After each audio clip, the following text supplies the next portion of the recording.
चैताली का व्रत कथा सुनी, जो इस तरह है, जिसकी दिव्य वेश राशि पर मंदार के पुष्प की माला शोभा देती है, जिस भगवान चंद्रशेखर के कंठ में मुंडों की माला ये पड़ी हुई, जो माता पार्वती दिव्य वस्त्रों से दिगंबर वेश धारण किए हैं, उन दोनों भगवती तथा शंकर को नमस्कार करता हूँ। कैलाश पर्वत के शिखर पर माता पार्वती ने महादेव से पूछा, हे महेश्वर, अब हमसे आप गुप्त से गुप्त वार्ता कहिए, जो सबके लिए सब धर्मों से सरल हो अथवा महान फल देने वाली हो। हे नाथ, अब आप हमसे भली भांति प्रसन्न होकर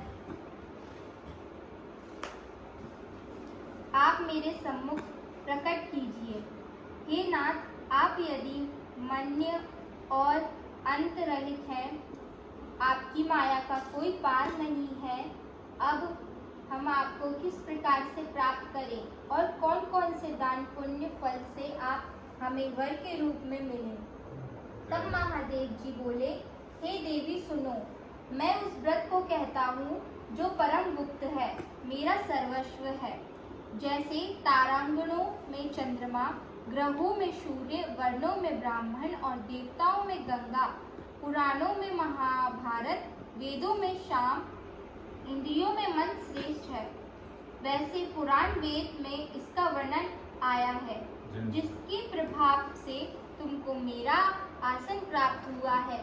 हे प्रिय, यही मैं तुमसे वर्णन करता हूँ।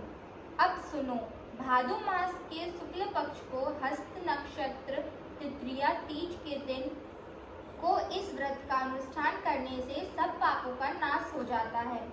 हे देवी सुनो, तुमने पहले हिमालय पर्वत पर इस व्रत को किया था, जो मैं सुनाता हूँ। पार्वती जी बोली, हे प्रभु, इस व्रत को मैंने किस लिए किया था वह सुनने की इच्छा सो कहिए। शंकर जी बोले, आर्यवत, मैं हिमाचल नामक एक पर्वत है, जहाँ अनेक प्रकार की भूमि अनेक प्रकार के वृक्षों से सुशोभित है, जिन पर अनेक प्रकार के पक्षीगण रहते हैं, अनेक प्रकार के मृग आदि जहाँ विचरण करते हैं, जहाँ देवता गंधर्वों सहित किन्नर आदि सिद्ध जन रहते हैं। गंधर्वगण प्रसन्नता पूर्वक गान करते हैं। पहाड़ों के शिखर कंचन मणि वेत्य आदि से सुशोभित रहते हैं। वह गिरिराज आकाश को अपना मित्र जानकर अपने शिखर रूपी हाथ से छूता रहता है, जो सदैव बर्फ से ढका हुआ गंगा जी की कलकल ध्वनि से शब्दायमान रखते हैं। हे गिरिराज, तुमने बाल्यकाल में इस स्थान पर तप किया था।